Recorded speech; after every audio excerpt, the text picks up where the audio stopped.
Okay, so I'm sorry, we wanted this to be a 6x. So when we want to either add or subtract fractions, the first thing we have to have is something called a least common denominator, an LCD. And in order to find the LCD when our terms are monomials, we sort of can do that by inspection, by first looking at the numbers. First, the coefficients are 3 and 6. Now, the common denominator of 3 and 6 is 6. Remember, the common denominator is not the number that goes into both denominators, but the number that both of the denominators can divide evenly into. And it's always at least as big as the biggest number. Between the 3 and the 6, actually 6 is the common denominator because you can divide the 3 into the 6, you get 2. You can divide the 6 into 6, you get 1. They divide evenly into 6. When it comes to the variables, to the letters, you look at whatever letter you have in any denominator.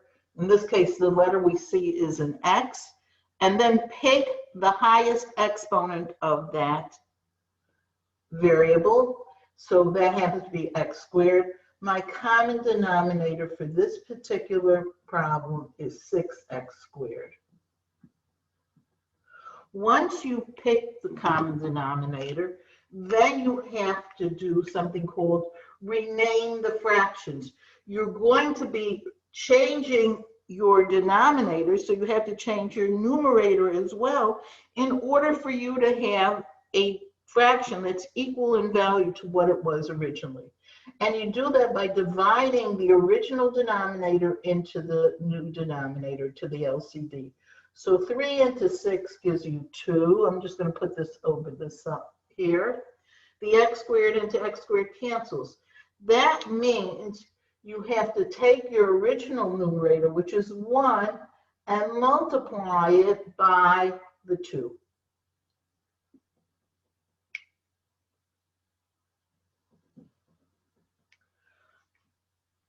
Obviously, what that gives you, 1 times 2 is 2 over 6x squared. Going to the second fraction, the 6 into the 6 canceled. The x into x squared gives you x. You have to take the original numerator, which is 5, and multiply it by the x. So that this becomes 2 over 6x squared minus 5x over 6x squared. I don't know why I made it. This should be regular, not red. And then you just put both, you do the 2 minus 5x, and you put it over the 6x squared. After you have completed the combination, you just combine the numerators. Remember, once you have the common denominator, you combine the numerators, and if you can combine them, if they're like terms, you combine them. If they're not, you leave them separate. You want to reduce, you would have to be able to factor this numerator, which is not factorable. So this is your answer.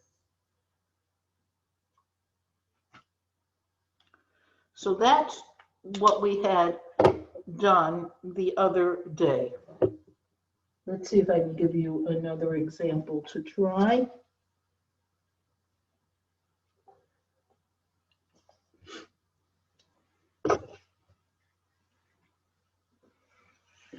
I'm going to take attendance while you're trying this example.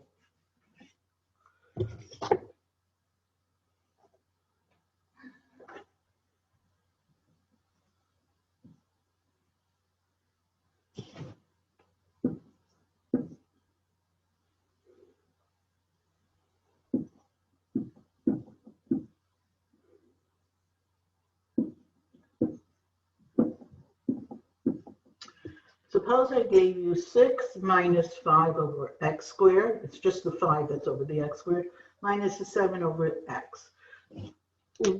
Let me just start you off by telling you, whenever you have a whole number, you put it over 1, so then you can find your common denominator. Okay, so I'd like you to find the common denominator and see if you could combine all the like terms while I'm taking attendance.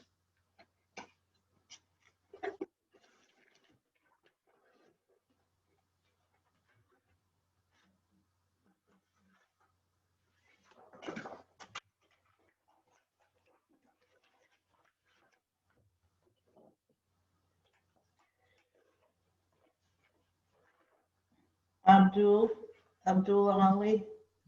Here. Good. Ashley Compton. Ashley.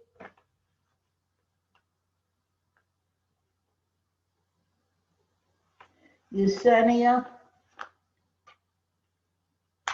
Acatello.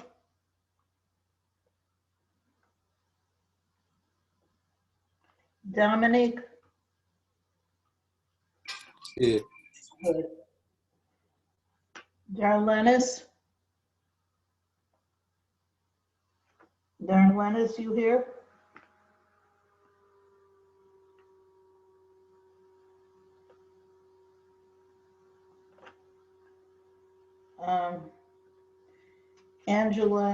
Angelina Alexander.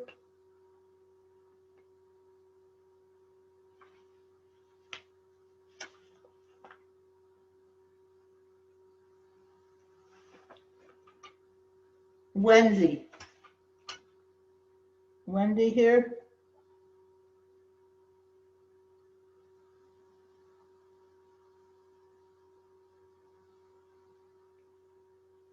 Jesha.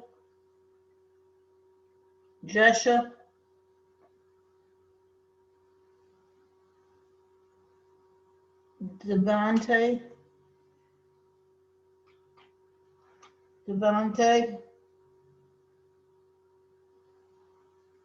Here. Okay, good.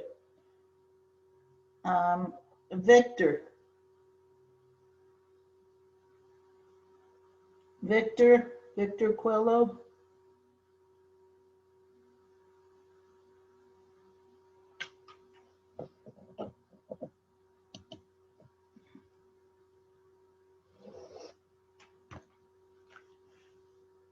Kizzy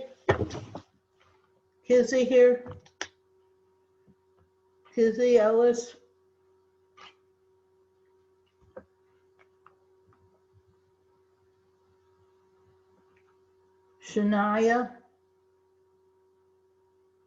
Shania here. Not doing too well today. Anaya Glover.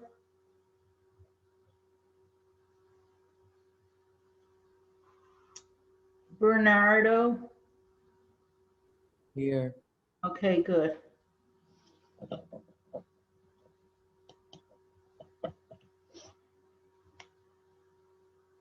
Tara Goodwin. Here. Yes.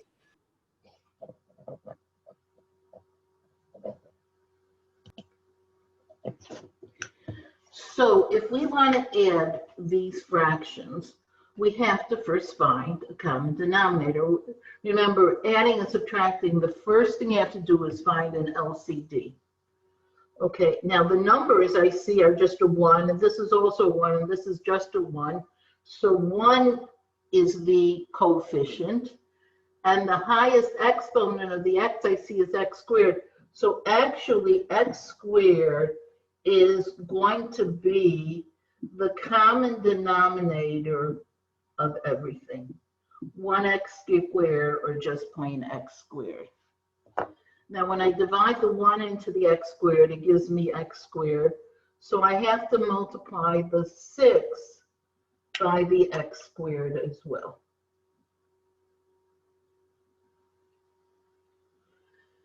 The second one is x squared is already x squared. It goes times 1. 5 times 1 is just,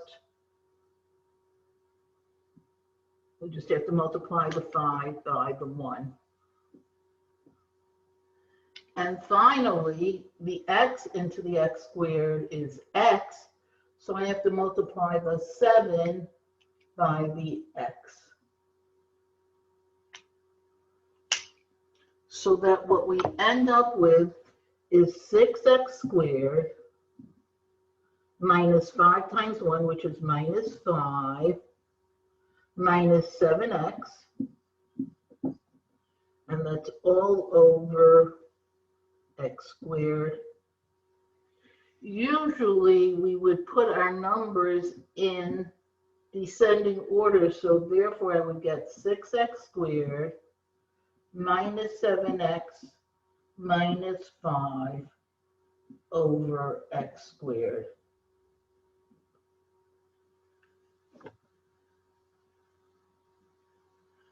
If you notice, the numerator could be factored. Let's see if we could factor it. Though it's not necessary. You could leave the answer like this. But let's just, as practice, see if we could factor the numerator. Remember, since I don't have a common factor, but since my leading coefficient is 6, I'm going to have to use what we call the AC method. Multiplying the 6 times negative 5 is 30. And therefore, I'd have to find numbers that multiply to 30, but when I subtract them, give me 7. And obviously, that would be 3 and 10.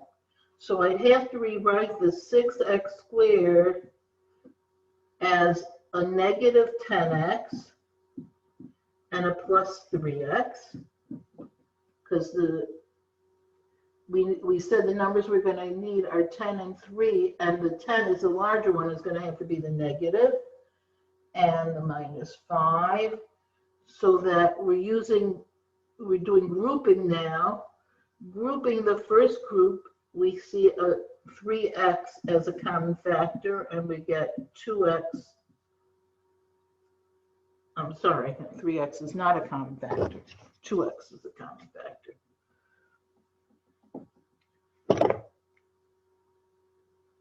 Between 6 and 10, the common factor is 2. So it's 2x times 3x minus 5.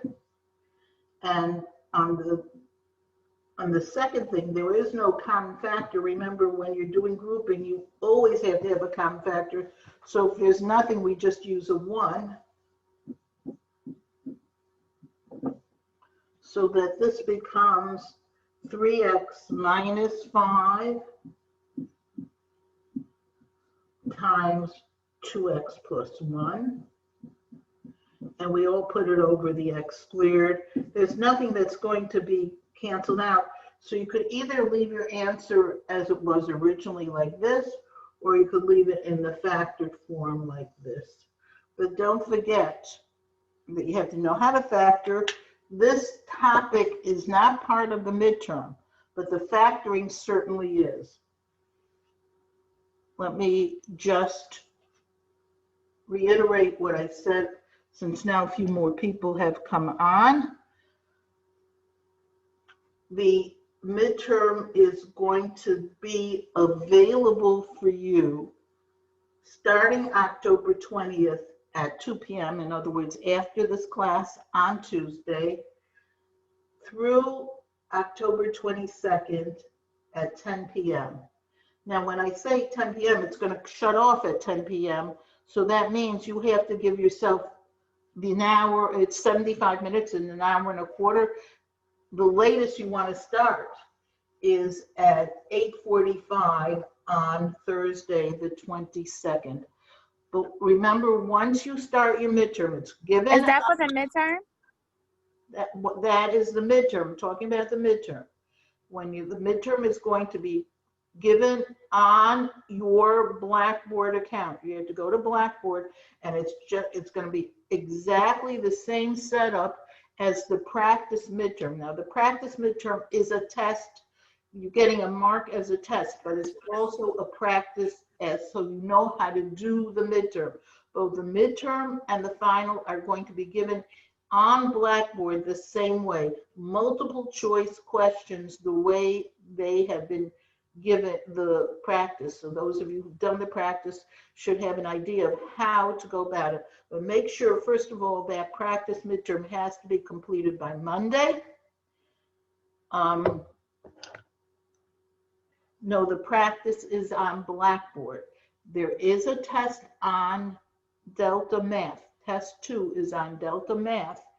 Wait, the practice midterm? Is that what you're talking about? But the practice midterm is on Blackboard, right? Is on Blackboard, and the actual midterm, which will be given next week, is also going to be on Blackboard. In addition, I have given you 2 tests on Delta Math. Now, the 2 tests on Delta Math, together with the practice midterm, those go towards, the average goes to your average on class tests. Your class tests and quizzes count 20% of your final grade. 10% of your final grade is doing homework.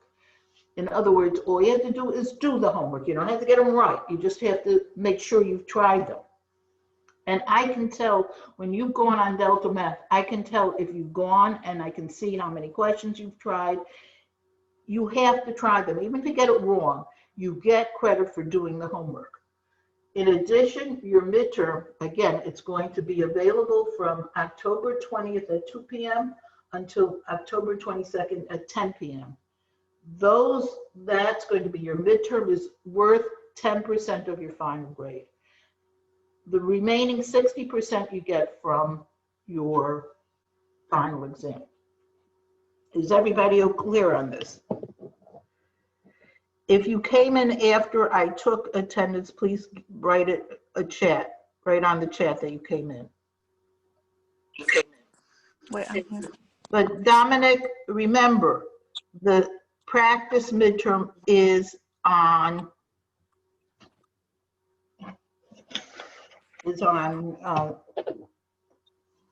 Blackboard, not on Delta Math. All right. Okay, so Dominic.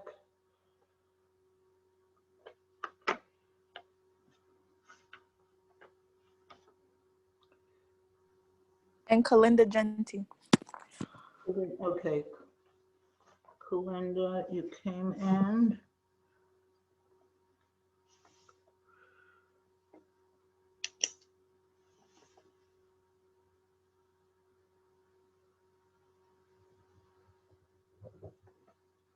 When is the practice quiz 2 for the final going to be posted? When is I'm sorry. The practice quiz 2 for final. That's the name of it on like when you go to my grades on Blackboard. That's the only assignment that you didn't post yet. Out of the 3 assignments, it says test number 1, practice quiz 2 for final, and then there's the practice midterm, which I already took. But the practice quiz 2 for final, that one you didn't post it yet. That's what I'm saying. When are you going to post it? Oh, I'm surprised. No, I did not post it. I was going to give that as practice for the midterm, but then I got the practice for the midterm from the department, so I thought that was more appropriate. So I did not. Okay. Okay. All right. Okay. And Kalucia, you're here, right? Wait. Kalucia. Oh, I have you here. Okay.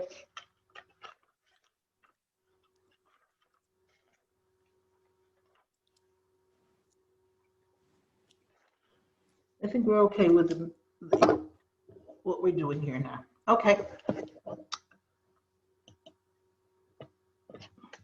So now we've now reviewed what we've been doing on Tuesday. I want to go a step further and finish up the the topics on adding and subtracting of fractions. As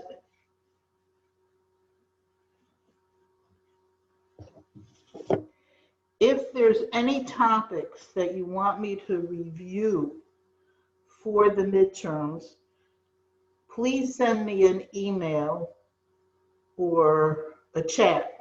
Doesn't matter, you can send me a chat, and I will review on Tuesday any topics that you feel.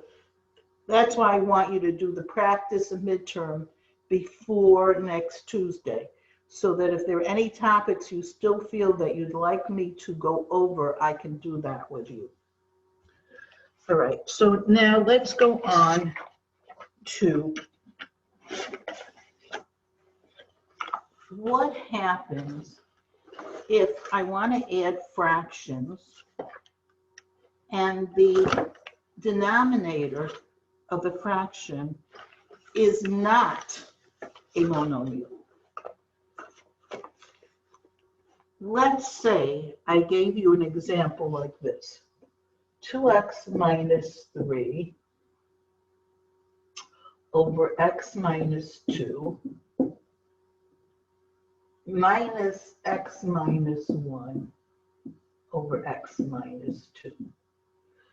I'm starting out with an example in which I actually am giving you a common denominator. We'll start with those that already have a common denominator. I'll give you one to try, and then we will go on to what happens if we don't have a common denominator, how to find that LCD. But in this case, we already have the LCD. Both fractions have x minus 2 as a denominator. So remember, once you have the same denominator, all you have to do is combine the numerators. Now here's where you're going to have to be very careful.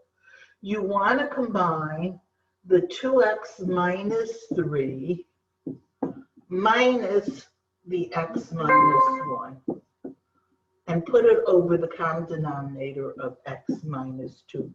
Now notice I kept these in parentheses. I have to take the original numerator from the first fraction and from it subtract the numerator of the second fraction. And if you notice, I put them in parentheses because I have to remember that I am subtracting this whole thing. This is actually what we learned in the last chapter, in chapter 4, where we learned how to add and subtract polynomials.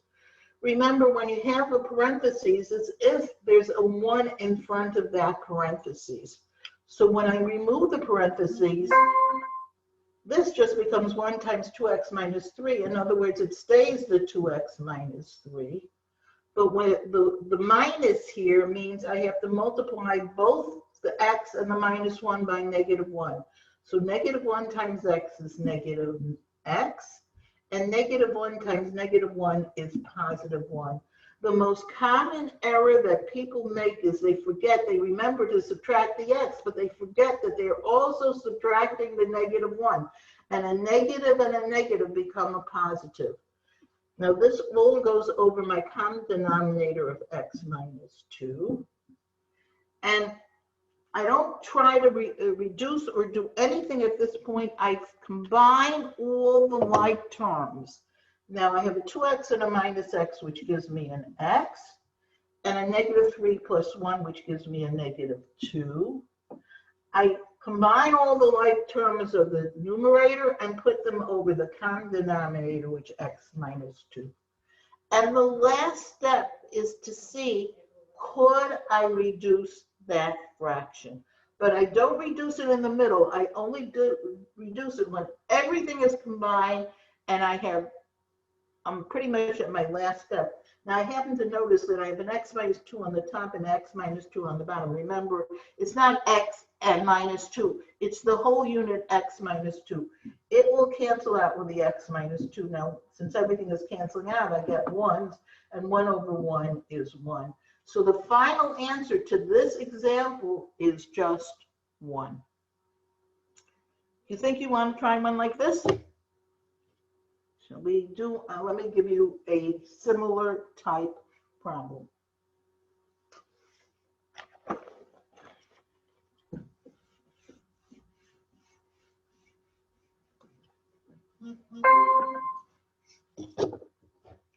Suppose I gave you this one.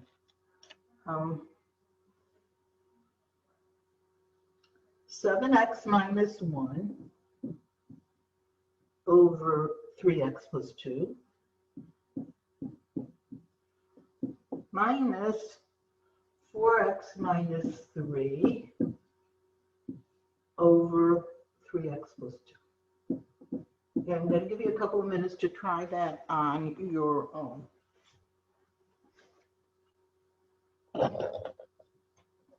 Together now. Let's see if we can do this. Again, we see that we already have a common denominator. So we're going to put everything over the common denominator of 3x plus 2. We're going to have the 7x minus 1 minus the 4x minus 3. Once we have a common denominator, we just combine the numerators over that common denominator. And again, we remember that these have to be in parentheses because we want to subtract the whole 4x minus 3. We want to start with the whole 7x minus 7 and subtract the whole 4x minus 3. We're not just subtracting the 4x, but we're subtracting the whole expression 4x minus 3. And that gives us, removing the parentheses, 7x minus 1 minus 4x plus 3. Because negative 1 times negative 3 gives you positive 3. That's over your 3x plus 2. And combine the like terms, 7x minus 4x gives me 3x. Negative 1 plus 3 gives me 2. So I end up with 3x plus 2 over 3x plus 2. And notice again, these two cancels out, so that my final answer is 1 over 1, which is just 1. Anybody able to do that one? Anybody get that correct?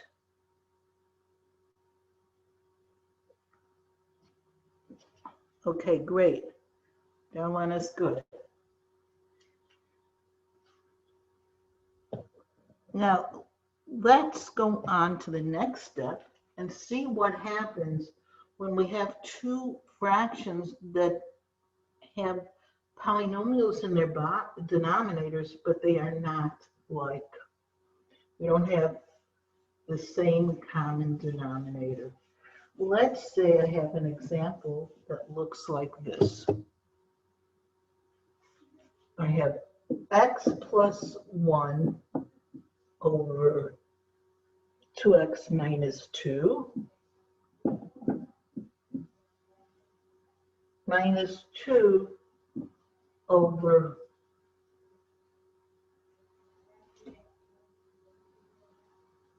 x squared minus 1. Okay, I again have two fractions that I want to combine. Again, it happens to be subtraction. Sometimes it's a subtraction, sometimes it's addition. And we want to, in this case, subtract these two fractions, and they don't have the same common denominator.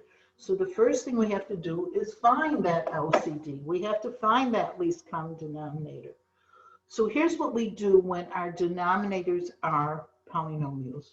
Step one is to factor those denominators. Well, I can factor the 2x minus 2 into 2 times x minus 1. There is a common factor of 2.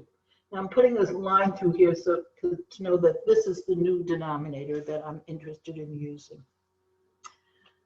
I go to the second fraction, and that happens to be the difference of squares. X squared minus 1 factors to x plus 1 and x minus 1. Okay. Once I have my denominators all factored, to find my LCD, here's what I do. I go to my first fraction and circle all the factors that I see in that first fraction. In other words, I circle both the 2 and the x minus 1. I then go to my second fraction and I look at the factors. Now, one factor is x plus 1. I look over here. Did I already have an x plus 1 circled? I don't, so I have to circle that. My next factor is x minus 1, but I already have an x minus 1 circled, so I don't have to circle it again. I've already put down the x minus 1. Now I look at all these factors that I circled. The 2, the x minus 1, and the x plus 1. Those all multiplied together is my LCD. So I'm going to rewrite each of these fractions with my common denominator 2, x minus 1, and x plus 1 as their denominators. In other words, I'm now going to rename the numerators. I'm going to change the numerators because I changed the denominators. So step 1, factor everything, and then just multiply, which means you don't have to actually multiply it out. You just put them, we just take all the different factors that we see and just put them right next to each other.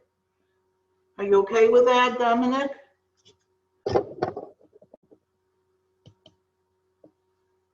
Did you see where I got the factors?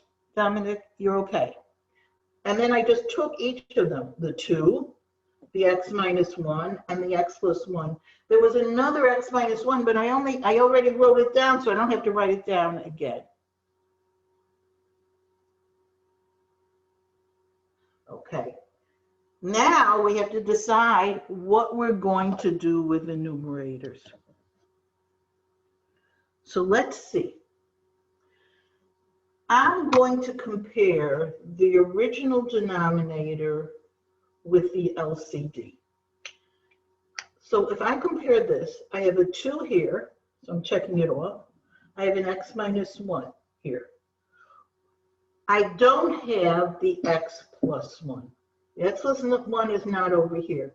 So obviously what I did to get from this denominator to this denominator is I multiplied by an x plus 1, which means that I have to take my original numerator, which is x plus 1, and multiply it by this new guy over here, this new x plus 1. Whatever I multiplied my denominator by, which was x plus 1, I've got to multiply the numerator by that as well. Let's go to the next one and compare. The x plus 1, I see. The x minus 1, I see. The new guy, the thing that wasn't there before, is the 2. We had the x plus 1 and the x minus 1. We didn't have the 2, which means that I have to take this numerator, this 2, and multiply it by this new fellow over here, this new 2 here.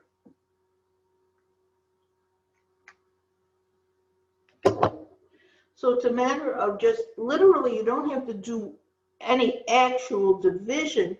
You just compare. Compare what was there before, see what's new. In this case, the 2 is new. That's what you're going to multiply your numerator by.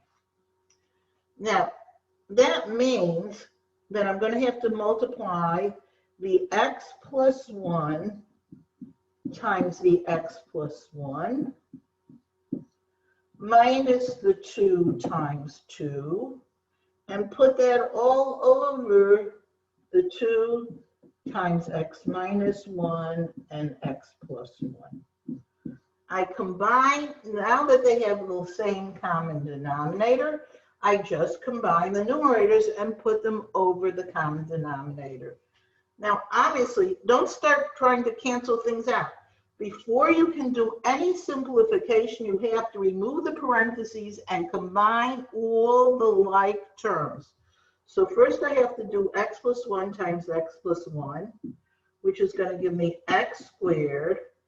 Outer is x. Inner is also x. And 1 times 1 is 1.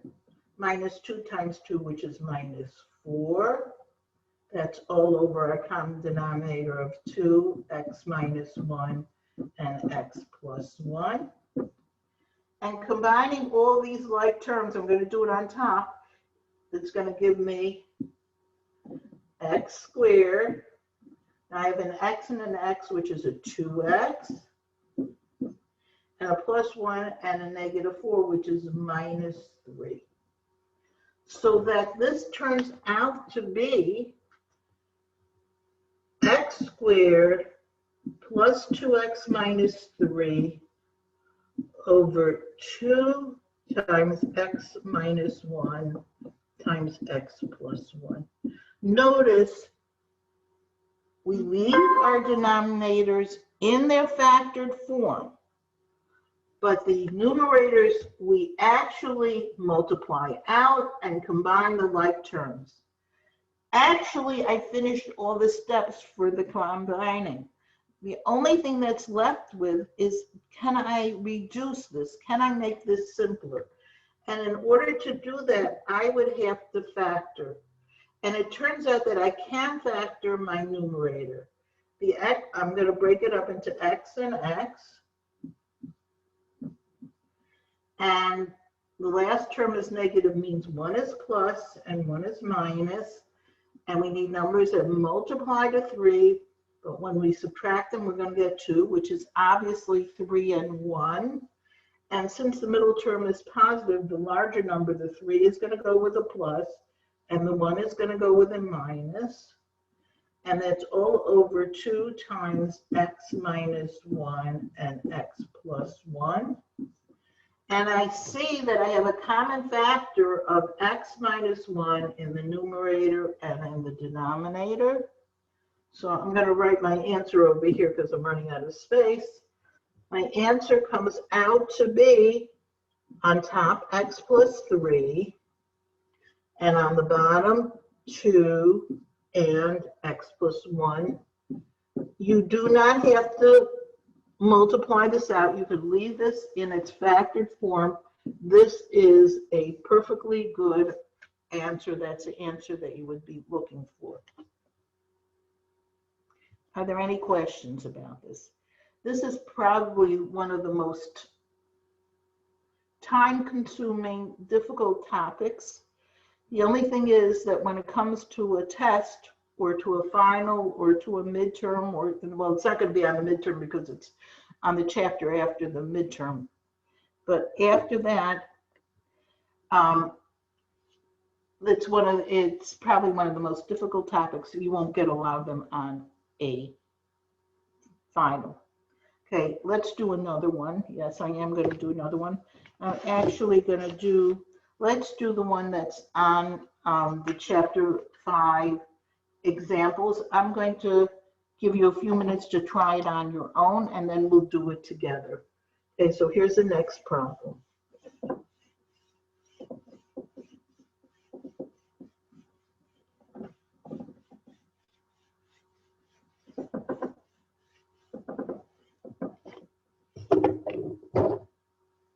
It's x.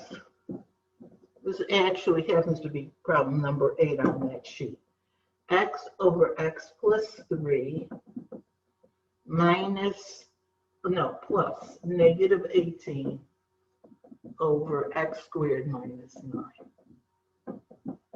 Okay, let's see if you could do this one on your own. I'm going to give you a few minutes to try it, and then we'll work on it together. Okay, I think we should try this together now. If you notice, the two denominators of the fractions are different. So we have to find an LCD, a least common denominator. And since our denominators are polynomials, I've got to factor them so we can pick out the different factors.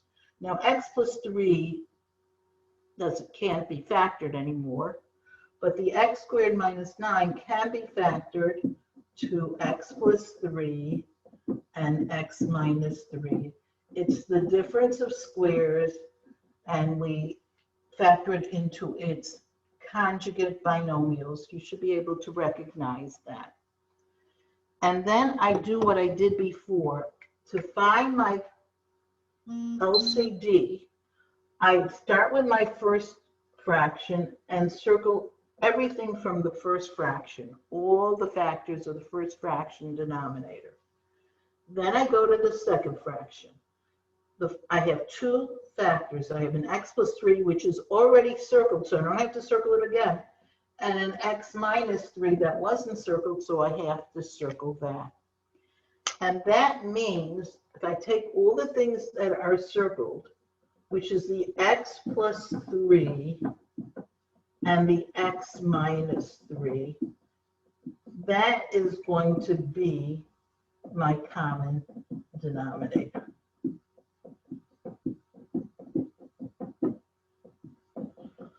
So we're now going to have to rewrite each of our fractions with this new common denominator of x plus 3 and x minus 3. So if I look at my first denominator, I see that I originally had an x plus 3. So what I multiply by, what I've introduced new in here is an x minus 3, which means I have to take this x that was there originally and multiply it by x minus 3. Because whatever I've multiplied the denominator by, I've got to multiply the numerator by that as well. Going over here, the x plus 3 was there originally, and the x minus 3, they were both there. There's nothing new over here. I don't have to multiply the denominator by anything, so I'm leaving the numerator negative 18. In other words, this becomes x times x minus 3 plus negative 18, which is minus 18, over x plus 3 and x minus 3. And before I try to simplify this fraction, I have to combine all the like terms. Any parentheses has to be removed. I have to combine the like terms and then see if I can go any further with that. So multiplying the x times the x minus 3 gives me x squared minus 3x and minus 18. They're not like terms, so I just bring them separately. And that's all over x plus 3 and x minus 3. So now I combine my like terms. This is my answer, but it hasn't necessarily been reduced. It's not in simplest form. In order to reduce it, I've got to try and simplify the numerator. Notice I always leave my denominator in its factored form because it's in a more usable format. To reduce this, this looks like it could be factored. X squared, I'm going to break up into x and x. Since my last term is negative, it means one's going to be plus and one's going to be minus. And I need two numbers that multiply to 18, but when I subtract them, give me 3. And obviously that's 6 and 3. And the 6 is going to go with a negative because the middle term is negative, means a larger number is negative. And the 3 is going to be with a plus. And if I notice now, I can cancel out the x plus 3 on the top with the x plus 3 on the bottom, so that my final answer comes out to be x minus 6 over x minus 3. And that's how we would combine that type of an example. Is there any question about that? Okay, if not, let's go to the next step. We've learned how to add, subtract, multiply, divide, and simplify fractions.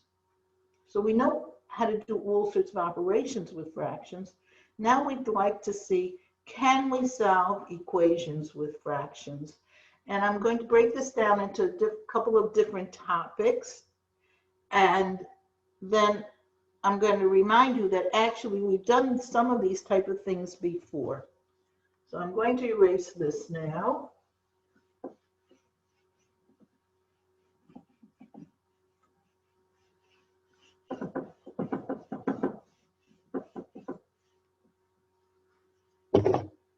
And start with a equation that has fraction in them, which is something called a proportion.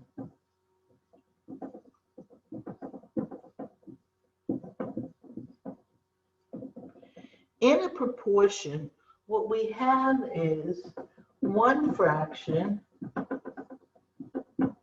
equaling to another fraction.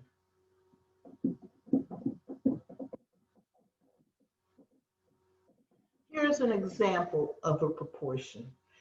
One fraction, a single fraction on one side, equaling a single fraction on the other side. Now, when you have a proportion, what you can do is something called cross multiplication. You can multiply the numerator of one fraction with the denominator of the other.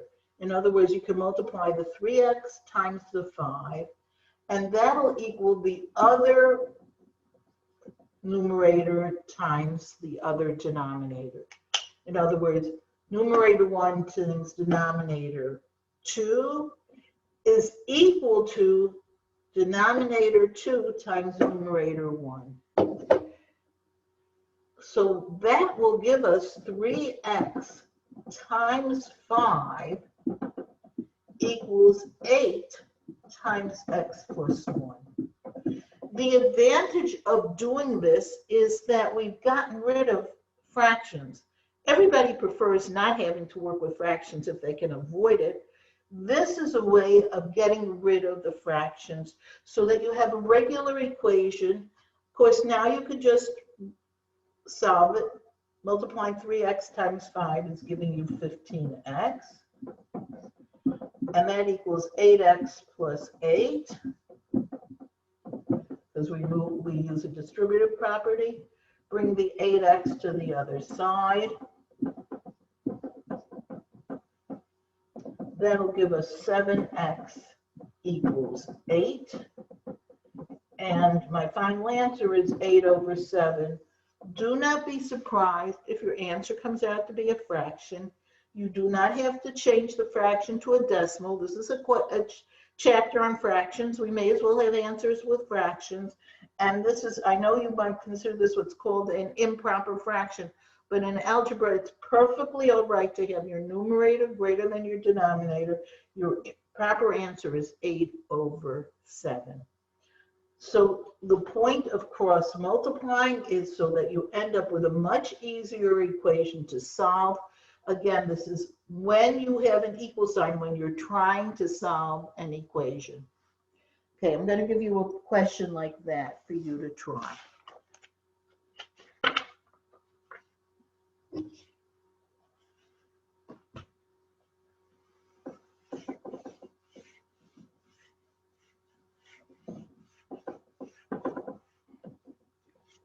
Suppose I give you this.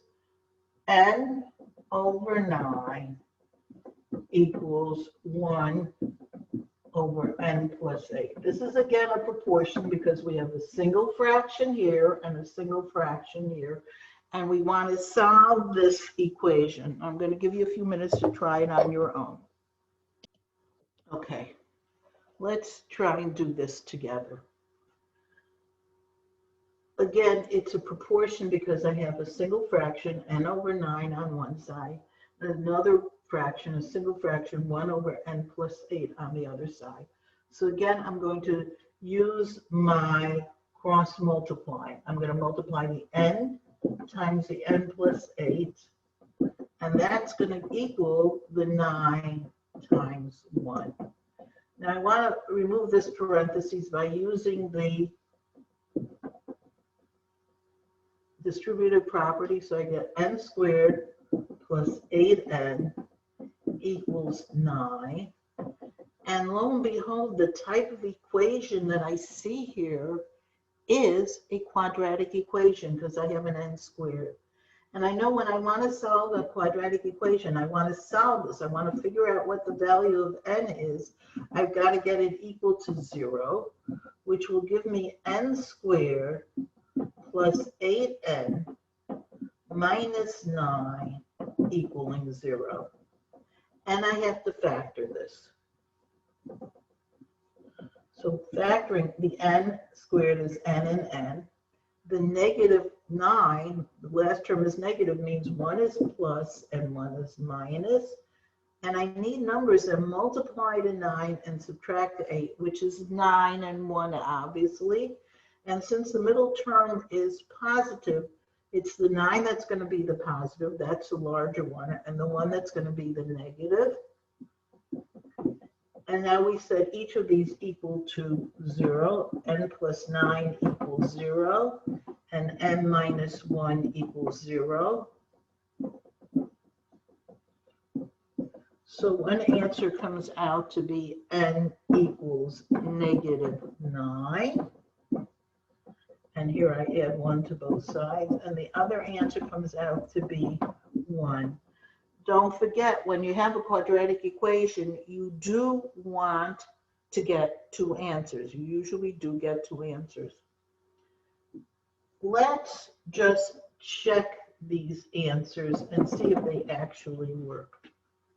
So checking with n equal to negative 9 means go back to my original equation, and wherever I see an n, I'm going to replace it with a 9. I'm going to substitute negative 9. So I'm replacing n with negative 9, so I get negative 9 over 9 equals 1 over negative 9 plus 8. Now negative 9 divided by 9 is negative 1. And negative 9 plus 8 is negative 1, so 1 over negative 1, which is also negative 1. So the negative 9 does check. It's a good answer. Seeing if the second answer, n equal 1, works, I'm substituting the n with 1. So I get 1 over 9 equals 1 over 1 plus 8, which is 1 over 9.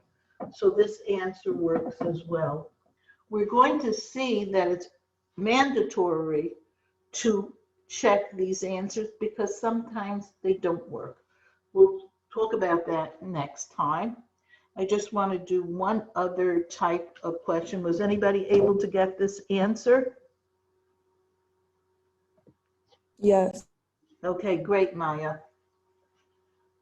Okay, so let's see what happens if we have an equation that is not has fractions in it, but is not a proportion.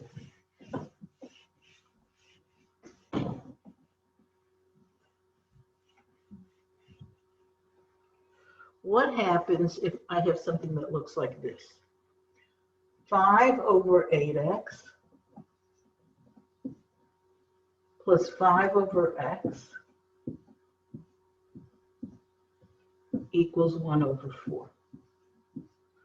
What happens, and we actually have done somewhat similar examples to this before.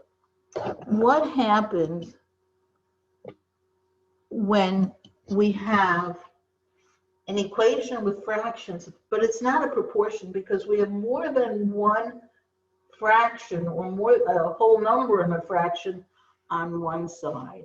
So what we do is we find the common denominator, which in this case is going to be 8x. How do we know it's going to be 8?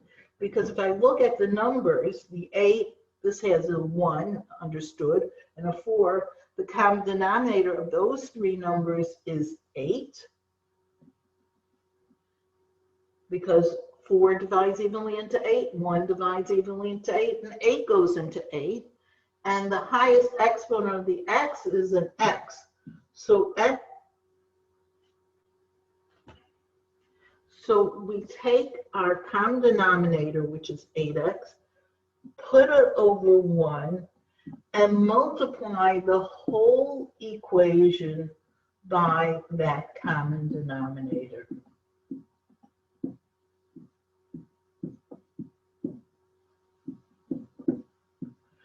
As long as we're multiplying everything by the same thing, it doesn't change our fraction, our equation. We'll see that what we'll accomplish here is we will again get an equation that doesn't have any fractions in it. Okay, so I'm going to use the distributive property. I'm going to put this in, so it'll be easier to tell. I'm going to do the common denominator in red. So it's going to be 8x over 1 times 5 over 8x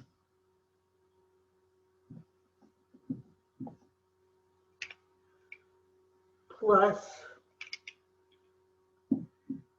8x over 1 times 5 over x equaling 8x over 1 times 1 over 4. All I did was distribute the 8x over 1. Now, in the first multiplication, I see the 8x from the top cancels out with the 8x from the bottom. This gives me a 1 and a 1. And I'm left with 1 times 5, which is 5 over 1. And remember, when your denominator is 1, you could just leave it 5. Then I go to my next fraction. This is 8x over 1 times 5 over x. This means 8 times x, so the x can cancel out with the x down here, and I'm left with the 8, and 8 times 5 gives me 40. Again, it's 40 over 1, so I could just write it as 40. And finally, over here, the 8 and the 4 cancel out. The 4 goes in, leaves me 1. This gives me 2. So this ends up being 2x, and I multiply the 2x times 1, just gives me 2x. By multiplying everything by the common denominator, I have gotten rid of all the fractions. And now I just solve this fraction. 5 and 40 is 45 equals 2x. And my final answer becomes x equals 45 over 2. And you could just leave it that way. There's nothing wrong with having a fraction as an answer. Certainly in a chapter that's about fractions. Okay, so that's what we do when we have a fractional equation that is not a proportion, is not a single fraction over a single fraction. Now this is where we're going to continue on Tuesday. Don't forget, we have the practice test, which is due by Monday. The practice midterm has to be done by Monday, starting 2 o'clock on Tuesday through 10 o'clock on Thursday of next week. Your midterm will be available, your actual midterm will be available for you on Blackboard. Make sure you allow yourself one period of time where you can complete the whole test. You cannot start and stop it. It's not like in Delta Math, it's not, once you're starting it, you have to finish it in the time period. You can start it anytime you want. Make sure that, of course, you're going to be completed by 10 o'clock on Thursday. Does anybody have any questions they want to ask me? Okay, look on Delta Math for your next homeworks. I'm giving you I'll probably give it to you beyond, your homeworks won't be due until after next week in order for you to have time to concentrate on the midterm. But by the end of next week, homeworks will be due on Delta Math. Any question? Okay, if there are no questions, then I'm going to end the session now. Have a good one. You too.